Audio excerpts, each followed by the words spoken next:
Everyone warned me about the cold. No one warned me about the voices. I took the job because I needed to disappear for a while. A winter alone in a remote Alaskan research outpost sounded like exactly what I deserved. Just me, a radio check-in once a week, and an endless sheet of white silence. I thought it'd be peaceful. It wasn't. The cold was brutal, sure. It cracked my skin and chewed at my bones, but I expected that. What I didn't expect was the sound. It started a few weeks in. I was collecting ice core samples down at the lake when I thought I heard something, muffled, distant. I froze, listening. It was faint but real. A whisper, a voice. Maybe more than one. I laughed it off, told myself it was the wind slipping through my hood. But the next day, it happened again. Same spot on the lake. Same time. And again the next. Always too quiet to understand. But never quite gone. At night, I'd lie in bed, eyes wide in the dark, convinced I could still hear it through the ice. The cold didn't scare me anymore. What scared me was the question I couldn't shake. What if something was whispering up? By the third week, I hadn't seen the sun in days. The sky hovered in a constant blue-gray dimness like twilight stretched to eternity. The outpost sat 50 miles from the nearest inhabited town. No roads, no trails, just snowmobile tracks that vanished in the wind minutes after they were made. Supply runs came by chopper once a month, weather permitting. Until then, I was completely alone. That solitude started as a kind of relief. No noise, no people. Just the crunch of snow under boots and the hum of generators in the distance. But it didn't take long before the silence stopped feeling peaceful. It started during a routine drill. I'd gone to extract core samples from the center of the lake, gear on my back, ice drill in hand. It was colder than usual that morning, my breath coming in short bursts. As the drill cut into the ice, I paused to catch my breath, and that's when I heard it again. A sound, faint, almost melodic. I knelt, pressing my ear to the surface. There it was, soft, rhythmic pulses like whispering. I stood up fast, shaking it off. Just echo from the drill, maybe stress, or the cold getting in my head. But the next day, it happened again. Same spot, same sound. I started marking it on my clipboard. Lake Center, anomalous noise. I recorded the coordinates, checked the ice thickness, even ran sound tests. The instruments picked up nothing unusual. But I heard it. I stopped using the drill and just listened. No wind. No surface. Shifts. Just that same haunting murmur coming from deep below. The sound was never there near the edges, only at the dead center of the lake. Sometimes it was a single voice. Other times it was more like a crowd, hushed, murmuring together in tones that made my spine crawl. I told myself it was nothing. Just the pressure, the cold, the isolation. But it didn't matter how much I rationalized it. Those sounds were real to me. And every time I pressed my ear to the ice, they sounded just a little bit closer. It wasn't just whispering anymore. By the fourth week, I could hear words. Not clearly, never clearly, but enough to recognize patterns. Intonation, rhythm. It wasn't random noise. It wasn't the wind. And the worst part? I heard my name, not shouted, not whispered like a stranger. It was spoken the way people say your name when they know you, like an old friend or someone you'd forgotten but hadn't forgotten you. I tried to brush it off. Sleep deprivation, sensory overload. I wasn't eating right, wasn't sleeping, at all. But then the dreams started. Not nightmares, memories. Dreams of moments I hadn't thought about in years. My brother teaching me to skip stones. My ex saying goodbye at the airport. My mother humming to herself in the kitchen, the day before she died. And when I woke up, those exact words, exact phrases, were echoing beneath the ice. I started losing time. One morning I woke to find 3 pages filled in my logbook. Neatly written, clearly mine. But I don't remember writing them. It was all routine stuff, sample readings, weather updates, and notes about the voices. Precise, clinical. things I hadn't told anyone. Then came the mic. I set up an old field recorder, placed it right on the ice and left it running overnight. When I played it back, there was nothing. Just wind, static, a crack of shifting ice now and then, but no voices. I tried it again, sitting right there with headphones on, recorder live, mic pressed to the surface. I heard them, whispering. My name. My father's voice, long gone, calling. Me from the other side of the ice, but in the headphones, nothing. They didn't want to be recorded. They didn't want to be preserved. They only wanted to exist in my mind. That night I found another log entry, one I didn't write. The handwriting was mine, but jagged, rushed. It read, "They know me. They know everything I've forgotten." Then underlined, scrawled in thick black pen, "They want me to listen." The storm came in sudden and violent, hammering the outpost with wind that howled like 1,000 mouths screaming through the trees. I lost power for 6 hours. No light, no heat. Just the storm pressing in from all sides, shaking the walls like it was trying to get in. When it passed, I stumbled outside, dizzy from lack of sleep. The snow had settled into strange drifts, carving unfamiliar shapes across the lake's surface. I couldn't stop staring. That's when I saw it. Something moved beneath the ice. Not quick, not subtle. It glided, slow and massive like the shadow of a whale under glass. Humanoid almost, but wrong. Too long in places, too smooth in others. No face. Just a dark blur that shimmered as it shifted, following the curves of the lake, bottom like it knew the terrain. I dropped my flashlight and then I heard them again. The voices, louder this time. No more vague whispers. They pleaded, "Please, let us out. It hurts." Over and over in voices I knew, people I'd lost, people who couldn't be speaking. I didn't remember grabbing my axe, but I was already walking across the lake. I didn't feel the cold, didn't hear the wind. I just moved. My hands worked the blade like I'd done it 100 times, chipping at the ice again and again, until hairline cracks spidered beneath my feet. I only snapped out of it when the ice groaned, deep and furious beneath me. I looked down. I was standing at the exact center of the lake, wind howling behind me. The shape below, closer now, clearer, limbs curled inward, body coiled as if waiting. It wasn't just trapped, it was sleeping, and I'd almost woken it up. I turned and stumbled back to the outpost, soaked in sweat, blood on my knuckles. I checked the logs. Hours had passed, and I didn't remember any of them, just the feeling, the terrifying certainty that whatever was beneath the ice wasn't meant to be freed. It didn't want help. It wanted out. I finally opened the old locker in the back room, the one with the busted lock that looked like someone had tried to keep something out, not in. Inside were half-frozen notebooks, water-damaged maps, and a small leather-bound journal wrapped in duct tape.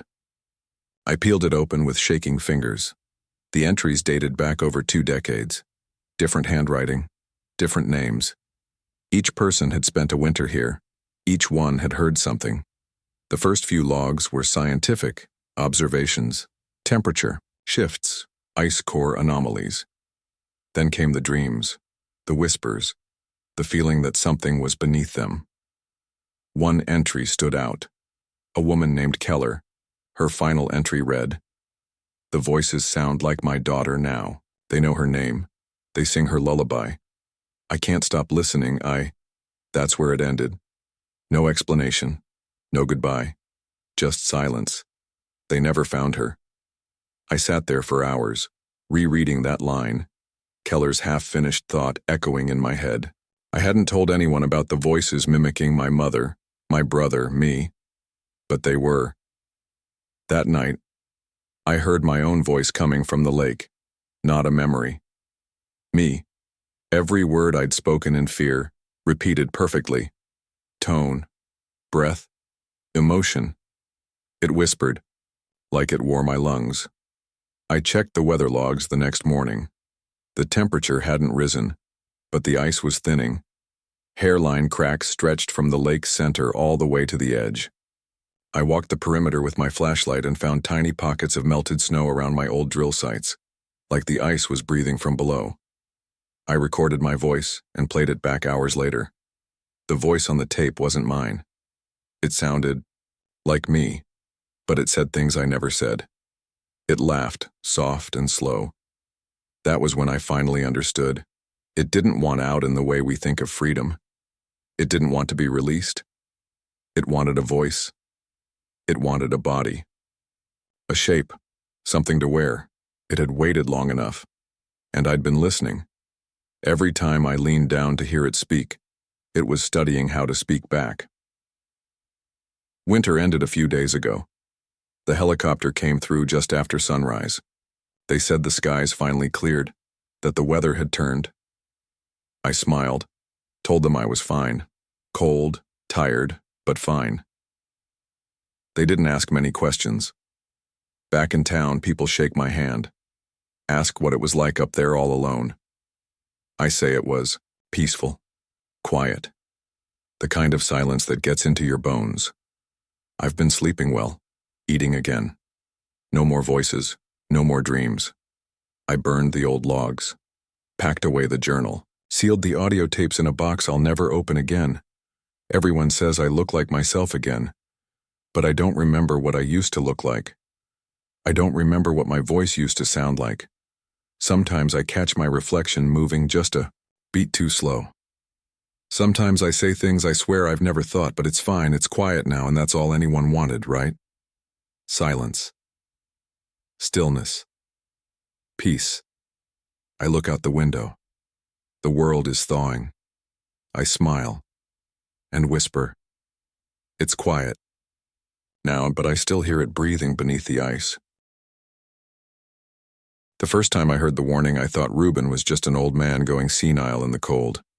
Don't ever look at the lights. Not directly, he'd said, eyes wide like something had already taken a piece of him. That voice. It's been echoing in my head ever since the snow sealed me in. Out here in Alaska, winter doesn't knock, it breaks the door down. I'm 20 miles from the nearest road, surrounded by forests so thick they swallow sound. Days pass in silence. Nights. Well, nights are a different beast. Tonight, the sky is glowing again. Those eerie green ribbons swirl and pulse like veins lit from within. Northern lights, they call them. But they don't feel natural anymore. They feel aware. My generator's sputtering. My phone's useless. I'm alone. Completely alone. Except for the voice in my head, growing louder with each flicker in the sky. Reuben warned me, begged me not to look. But curiosity has teeth, and I've been staring too long. It's not the cold that's creeping under my skin. It's something else, something that lives in the glow. And I think it just noticed I'm watching. I moved into the cabin in early October, just before the first frost.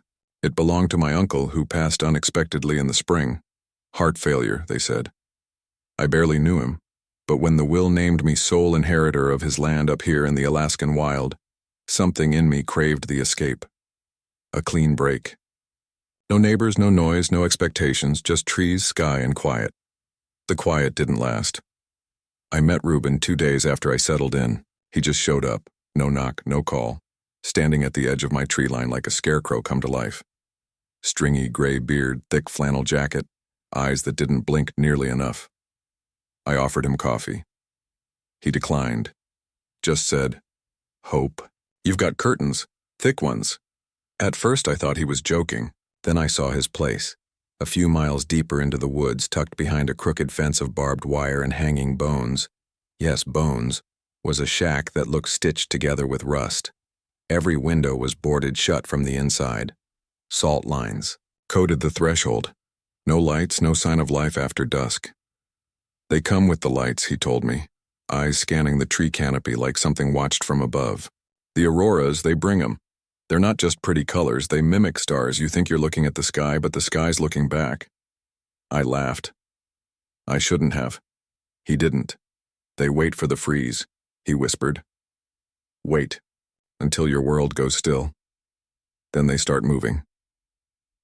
His hand trembled when he pointed toward my cabin. "Cover your mirrors, don't let the lights reflect inside."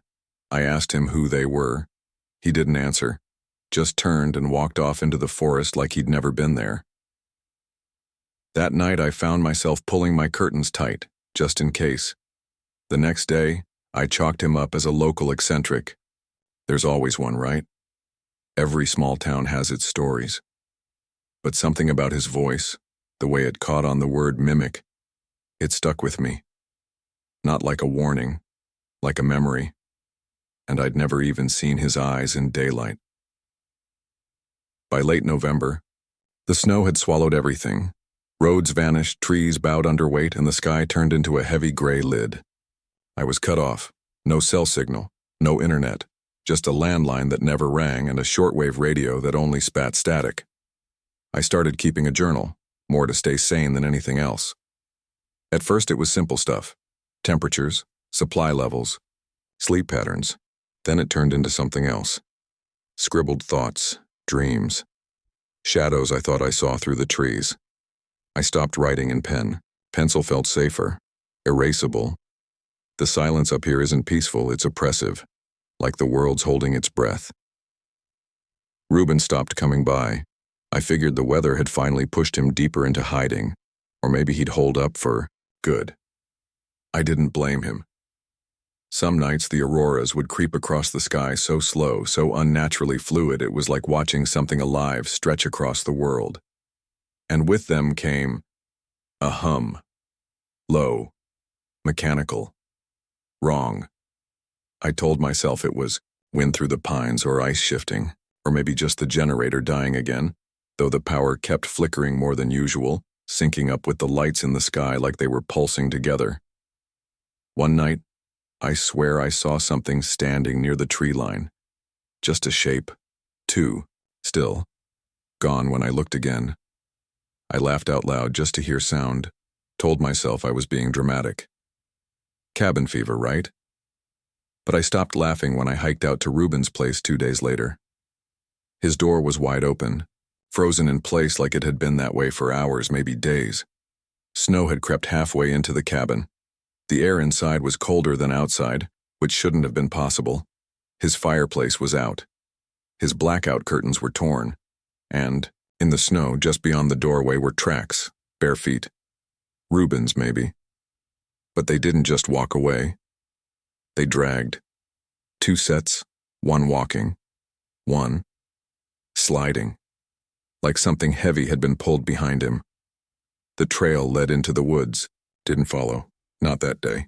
I just stood there, the hum vibrating in my chest. It wasn't the wind. The sky exploded in color like it was tearing itself open. Greens, reds, violets, more vivid than I'd ever seen.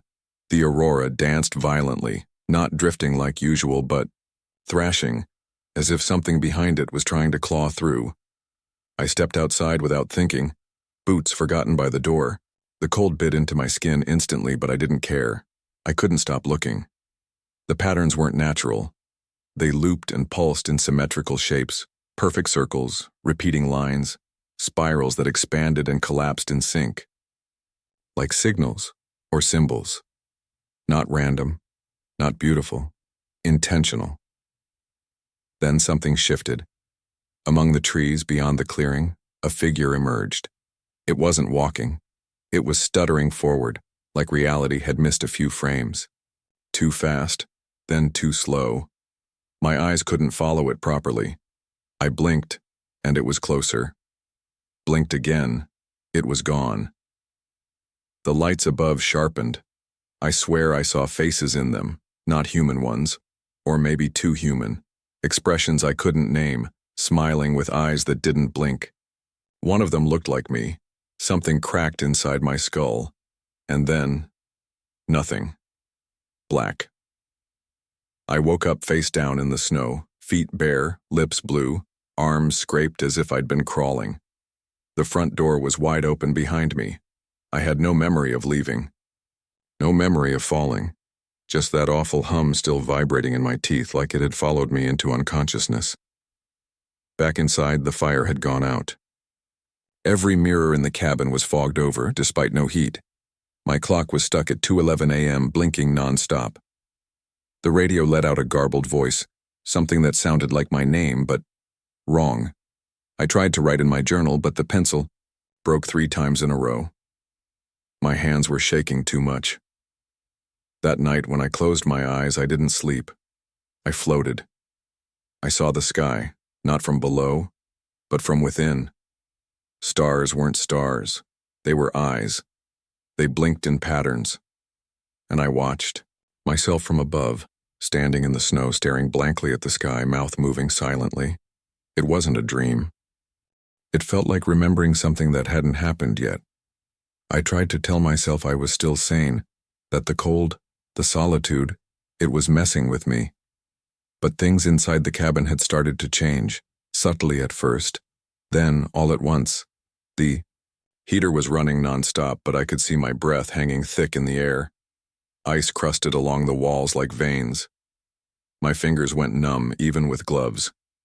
Every night felt colder than the one before, but the thermostat never dipped.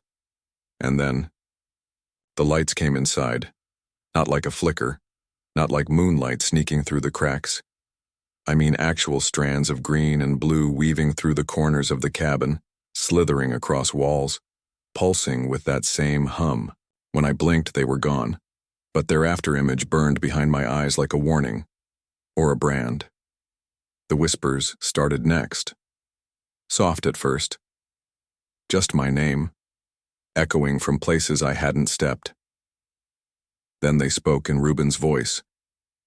Don't look. They see you. You looked too long. Over and over, until I covered my ears and screamed just to drown it out. One night, I caught my reflection lagging behind. Just for a second, but enough. I turned too fast, cracked my head on the bathroom doorframe, fell to the floor dizzy and gasping. And from that angle I saw something. Burned symbols under the loose plank by the sink. Circles overlapping with jagged lines intersecting, like constellations. Carved deep charred black. I pried the plank loose. Below it, wrapped in a shredded flannel shirt, was a piece of metal. Bent, rusted. Etched into it with what looked like a nail were 5 words, crooked and uneven. Don't trust your eyes.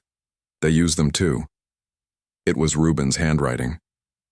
I don't know how I knew, but I did. That night, I shut off every light, boarded up every window. I sat in the dark, wrapped in blankets, flashlight clutched tight in my lap.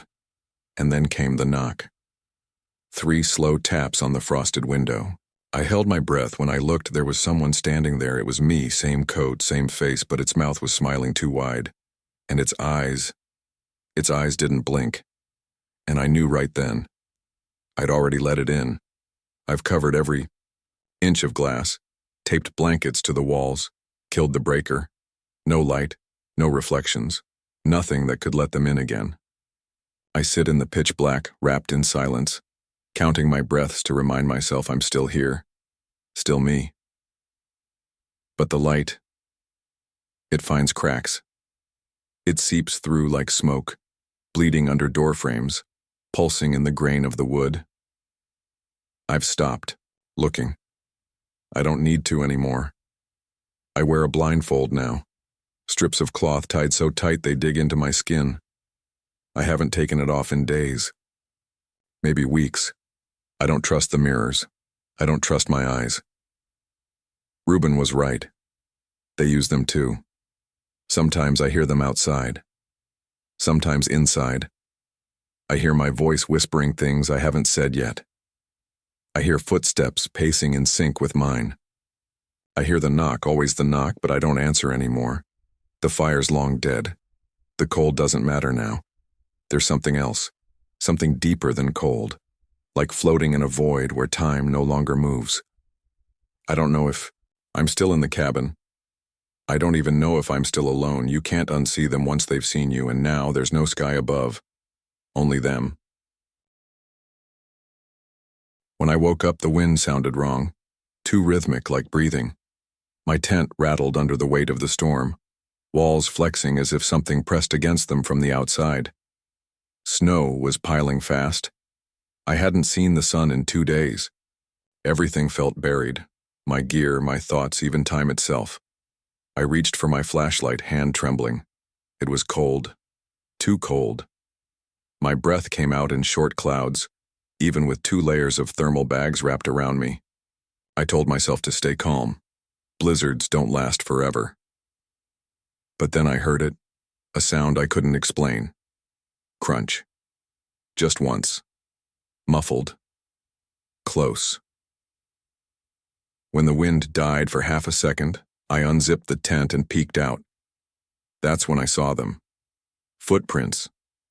Perfect circle of them, deep and unmistakably human. Bare feet, toes splayed wide, pressed into the snow around my tent like someone had been pacing. But that was impossible. I hadn't heard anyone approach. No broken trail, no entrance or exit, just the circle, and they weren't there the night before. I swear they weren't. Out here, alone for days, miles from anyone. Who the hell was walking around my tent in the middle of a whiteout? 4 days earlier, everything felt perfect. The sky was a crisp shade of blue. You only get up here and the air had that bite that tells you winter's close but not close enough to stop you. I'd done solo treks before, plenty of them, but this one felt different, important. I'd been craving distance from people, from noise, from the world gnawing at the edges of my sanity. I packed light but smart. Emergency beacon, solar charger, 2 weeks of rations, cold weather gear, and my cameras. I was chasing stillness, those haunting empty landscapes you see on magazine covers but never believe are real. Out here, they're real. And they're everywhere. The first 2 days were peaceful. I hiked hard, stopped often to film and photograph, and even caught the northern lights on night 2. But something started to feel off. Subtle at first. My compass spun weirdly for a moment, then reset. I thought nothing of it. Probably magnetics from the terrain. Then I noticed a patch of woods where no animal prints crossed. No birds, no foxes, nothing. Just snow. Untouched. That night, my radio crackled. I wasn't using it. It was off. But it whispered static-laced words I couldn't catch. Just enough to freeze me in place. The next morning, I stepped outside my tent and found a dead crow, stiff and black against the white snow, wings folded neatly under it. No blood, no signs of trauma, just placed there, like it had been delivered. I kept moving, told myself I was imagining things. My brain wanted fear, wanted story. That's what I do when I'm alone. I create ghosts where there aren't any. But as I moved deeper, the air grew colder than it should have, like pockets of cold that clung to your skin and followed you. I started hearing distant howling at night. Not wolves, not wind. Something too steady. Like a moan stretched too long. Still, I pressed on. I told myself it was just nature. But even then, I think some part of me knew I hadn't walked far enough to find solitude. I'd walked just far enough for something else to find me. The forecast had said light snow. Maybe a breeze picking up toward nightfall. Nothing that worried me. I'd trekked through worse. But sometime late afternoon, the wind changed. Not just direction. Character. It dropped from the ridgeline like a living thing, sudden and angry, pushing against me with force that nearly knocked me off my feet. Within minutes, visibility fell to 10 feet. Then 5. Then nothing. It was like falling into milk. Everything turned white. Up and down vanished. My GPS pinged twice, then froze. The screen glitched, lines of data flickering before it died. Completely. That had never happened before. No signal, no sun, no trail. I knew better than to keep walking blind. I found a small dip in the terrain, shielded by a cluster of black spruce, and pitched my emergency tent. It took longer than it should have. My hands were numb and the wind was shrieking like it was furious I'd stopped moving. Once inside, I zipped everything tight, double-checked my supplies, and wrapped myself in every layer I had. Then, nothing. Not quiet, not peace. Nothing. The kind of silence that doesn't exist in nature. Even wind has a rhythm. This didn't. Hours passed. I don't know how many. I started hearing things, not loud, not clear, just fragments. Words, maybe, caught in the gusts. My name? Or something close to it. I told myself it was sleep deprivation, nerves, the storm playing tricks on my ears.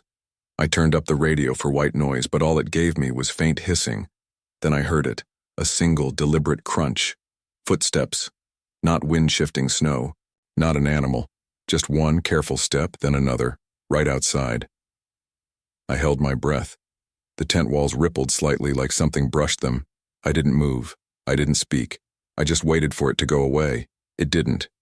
It walked in a circle, slow, steady, around and around. I wanted to yell. I wanted to unzip the tent and catch whoever, or whatever it was. But something in me screamed, don't look. Like looking would make it real, would invite it in.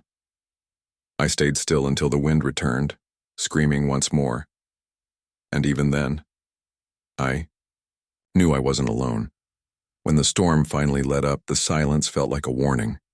I unzipped the tent slowly, my breath fogging the air as I stepped out into a still, white world. The snow had stopped, but it left behind a quiet so deep it felt like sound had been erased. Then I saw them, footprints, human, barefoot. They formed a perfect circle around the tent. No break, no stagger, just one continuous path in the snow. The prints weren't melted or filled in, like they'd been made after the storm, which made no sense. No one could have snuck up in that wind. No one could survive barefoot in this cold. I stared, heart hammering, mouth dry. I counted the steps, 31. Exactly the same distance apart. Each foot planted precisely. It was too clean, too intentional.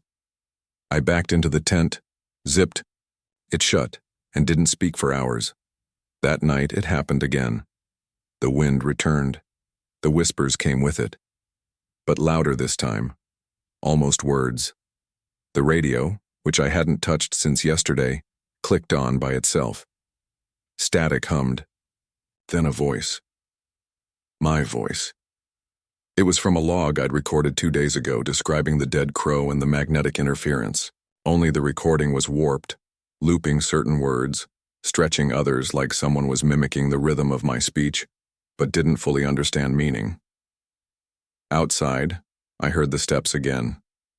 Slower. Closer. I whispered to myself just to break the silence. I needed to hear something real. My hand was shaking so bad I dropped the flashlight twice. When I finally turned it on and flashed it toward the tent wall, I saw shadows move. No shape, just the sense of something leaning in. Like it was listening. I didn't sleep. I couldn't. My mind kept circling the same question. Who walks barefoot? In a blizzard? The next morning, I unzipped the tent again and nearly threw up. The prints were back. Same circle, but now, tighter. The ring was smaller, closer to the tent. And this time, one set of prints trailed toward the back, toward where my head had been while I slept, if I slept at all. The storm came back harder than before, like the mountain wanted me gone. Snow slammed the tent from all sides, and the wind shrieked in a pitch that almost sounded human. I layered everything I had and still couldn't stop shaking. My lips were cracked. My skin felt tight. But it wasn't just the cold getting to me anymore. Something else was digging in. I kept hearing my name, soft, drawn out, wrong, like someone trying to sound familiar but getting the shape of it off. Around midnight, I saw movement. A shadow passed by the tent wall, slow and smooth like it was gliding over the snow. I held my breath, listened. Then came the zipper noise, not mine. I sat up fast, flashlight in hand, aiming it at the front. Flap. Nothing moved, no entry, just the shape of a figure through the fabric, standing still, watching. I counted. 10 seconds, 20, it didn't move, didn't shift weight, no breath, just presence. I snapped. I tore open the tent, light swinging wildly. I stepped out into the white, boots half-laced, screaming into the wind. But there was nothing. No prints, no figure. Then I felt it behind me. I turned and blacked out. I don't remember falling. I don't remember the cold. Just a crushing stillness, like I'd dropped beneath the snow and the world had closed over me. When I woke up, I was back inside the tent. Nothing looked disturbed. No snow dragged in. Zippers untouched. I almost believed I'd imagined it. Until I looked down. Right beside my sleeping bag, there they were, footprints not leading in. Just there. One set. Bare. Toes pointed toward me. Perfectly placed beside where my head had been. I sat up too fast, heart slamming against my ribs like it wanted out. I scanned every inch of the tent. Nothing. No holes. No signs. Except for my sleeping bag zipper. I was halfway down. That's when I realized it. This thing, whatever it is, it doesn't need to break in. It waits until... I close my eyes, and I think it likes that I know it's watching now. If anyone finds this, if this ever plays back, I need you to understand. This wasn't just the cold. I've been trapped here for 6 days, maybe more. My watch stopped 2 nights ago. I tried hiking out, but the snow never ends. I kept circling back to the same spot like the landscape folded in on itself. The prints come every night now, closer. I hear them before I see them. One step, then another. Always the same rhythm. Slow, measured, like they want me to listen. Last night, they whispered again. But this time the voice was mine. I found the recorder turned on this morning, even though I never touched it. Playback was just breathing. Then footsteps. Then silence. Today, I set the camera facing the flap. I want to know what's getting in. I want proof. But part of me already knows because when I woke up a few hours ago, I wasn't in my sleeping bag. I was beside it. Lying in the snow, inside the tent. I don't remember moving. They're here now. Can hear them again. I kept telling myself it was the cold playing tricks on me, until I saw my own footprints beside me, and I never left the tent. It started 3 days ago, just before sunset. I'd planned a short run down to the river and back, a loop I'd done a dozen times this winter alone. The trail cuts near the edge of the woods southeast of my cabin. Nothing extreme, just dense, spruce and heavy snow. But this time the dogs stopped. Dead still. No command would move them. My lead, Juno, let out this low whine I'd never heard from her before. The others pulled back, eyes fixed on the trees like something was inside them. I stepped off the sled, tugged at their harnesses, reassured them, but it was like they couldn't hear me. They weren't just spooked, they were terrified. Then, Bandit, my youngest, snapped his line and bolted back toward the cabin. The others didn't follow. They just backed away from the tree line, hackles up. I've lived out here long enough to trust their instincts. And I've never seen them act like that. The woods have always felt off to me, too quiet, too dark, like they hold their breath when you walk past. But now something's changed. The dogs knew, and whatever's in there, it doesn't want to be seen. But I think it saw us. A year ago, I traded concrete for snow. I walked away from deadlines, traffic, and the endless drone of city life and bought a plot of land in rural Alaska. Built a cabin by hand, no power lines, no neighbors. Just me, a wood stove, and the quiet. I'd always dreamed of living off-grid, earning every breath of warm air, every bite of food. Out here, it's honest work. Simple. You mess up, you freeze. You forget something, you starve. The land doesn't forgive, but it doesn't lie either. My dog team became my family. 8 of them, each with a personality stronger than most people. I knew back in Seattle, Juno was my lead, sharp as a knife and twice as loyal. Bandit was the troublemaker, always testing me. But they listened. They trusted me. And out here, trust is survival. Lately, though, something's felt off. The forest, once full of life, started going still. Birds stopped singing near the southern tree line. I'd spot tracks in every direction, moose, fox, hare, but never near those woods. It's like nature had drawn a line and decided not to cross it. The dogs noticed too.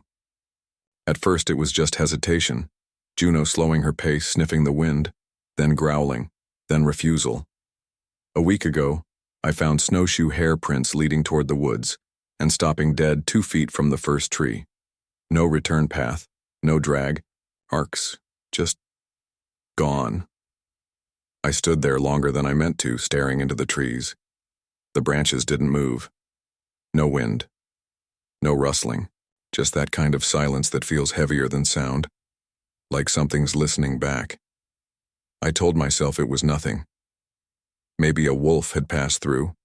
Maybe something died deeper in, and the smell was keeping everything out. But I've hunted, tracked, and lived out here long enough to know when I'm lying to myself. The woods don't feel empty. They feel occupied, and the dogs, my team, they've stopped acting like animals at all when we pass by that edge. They act like people who know when something's watching them. I wanted to believe it was just the cold getting to them. Maybe a fox had marked territory near the tree line. Maybe there was a deadfall or a predator scent. I needed answers. So the next morning I hooked up the sled and set out early, planning to run a longer loop that cut along the south side and curved back through the riverbed. It was calm. Eerily so. No wind, no birdsong. The dogs pulled steady until we neared the woods. Then, like hitting an invisible wall, they stopped. Juno growled, low, deep, throat vibrating like a warning drum. Bandit's ears flattened. His tail dropped. And before I could say anything, he shrieked, an actual scream, and bolted, snapping his harness line like it was thread. He vanished into the open, snowfield, leaving the rest of us frozen in place. I got them calmed eventually, though they wouldn't take a step forward. So I went in alone. The air shifted as soon as I crossed the first tree. Not colder, just wrong. Still. Too still. The kind of stillness that has weight. My boots barely crunched the snow. No birds, no creaking limbs. Even my breath felt muffled. 20 yards in, I saw it. A stone, half buried, maybe 2 feet across. Covered in strange symbols. Carvings I didn't recognize. Jagged, looping, almost like writing, but not. What made my stomach twist was the snow around it. Melted. Not a patch, not an outline. A perfect circle of bare ground surrounded it like the earth itself refused to touch it. I knelt down. The stone was warm, not room temp warm. Heated. Like it had a pulse. I didn't touch it. I don't know why. I think some part of me was afraid I'd see something I wasn't supposed to. Then I heard it, a twig snapping behind me. I turned. Nothing. But when I looked back, the stone had shifted. Subtle, but enough to know it wasn't. In the same spot. That was it for me. I backed out fast, retracing my steps. The woods seemed to pull at my shoulders as I left, like something had noticed I came in and changed its mind about letting me out. When I returned, Juno was staring into the trees, not moving, eyes locked on something I couldn't see.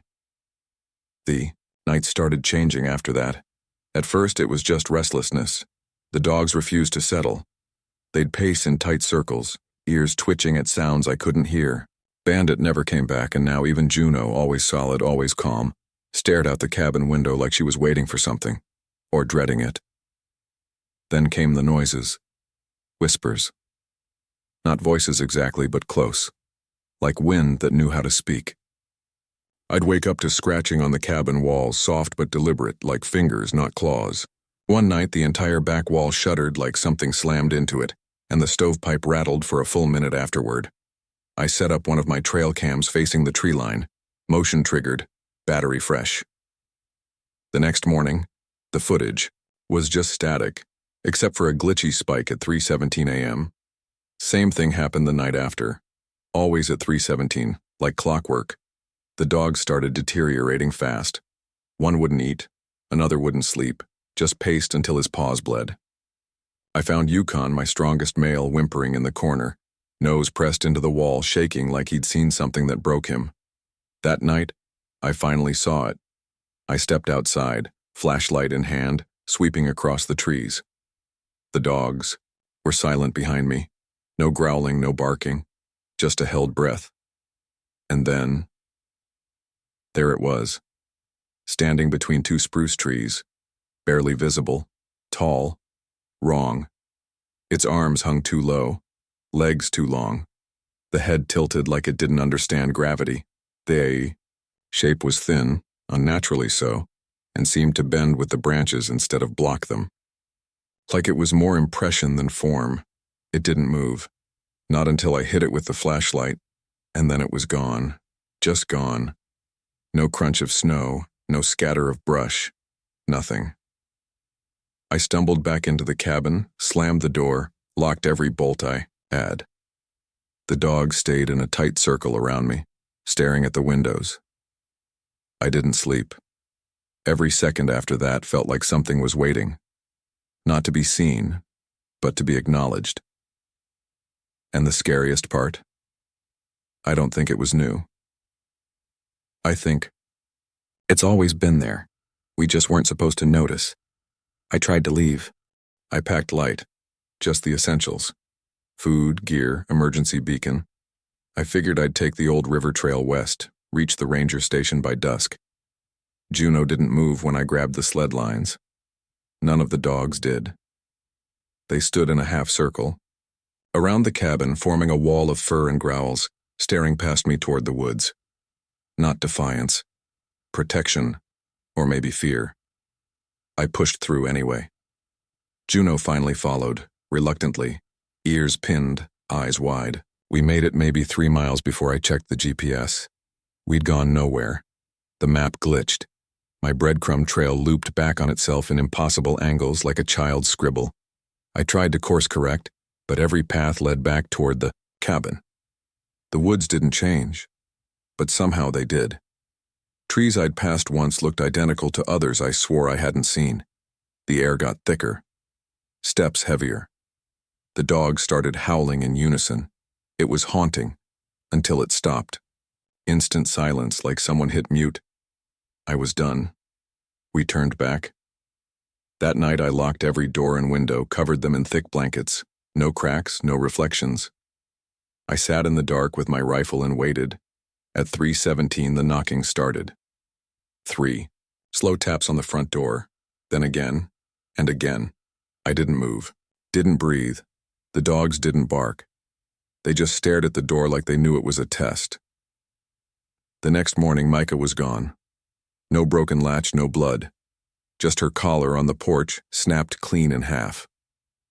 I tried hiking out on foot that day. No sled, no dogs. Just me. The trail was wider, the forest deeper, the snow untouched, too untouched. Like it reset itself every hour. When I came back, I found fresh dirt under my nails. I hadn't fallen. I hadn't dug. But it was there, packed under the edges, like I'd crawled out of something. I don't know how long I've been here now. The maps don't matter. The compass spins, the forest is expanding. I feel it somehow. Every day, the trees stretch farther. Every step forward just makes the cabin smaller behind me. I'm not sure if I'm inside the woods anymore or if the woods are inside me. Last night I heard scratching from under the floorboards. Not mice, not wind. Slow, dragging scratches, like fingernails on wood. I pulled the ladder up into the loft, barricaded the hatch, and curled into the corner with Juno. She was the last one left. Her breathing was shallow, ears perked, eyes locked on the floor like she could see through it. The scratching stopped. Then came the sound of something moving through the cabin. Slow, careful. Floorboards creaking under weight that shouldn't be there. I held my breath. Juno growled low in her throat. Then she stopped. Just stopped. She whimpered once and went still, and the silence that followed felt final. The doorknob downstairs turned, clicked once, then again. The hinges groaned, and the door creaked open. I don't know what came in. I didn't look. But I felt it. standing just below me, breathing, waiting. And then, I heard my voice whisper right beneath the loft. It finally came in. If you're hearing this, if anything on this tape makes it out, just listen to me. If you find this, don't follow the trail. Don't listen to the wind. And never, ever, step into the woods your dogs won't enter.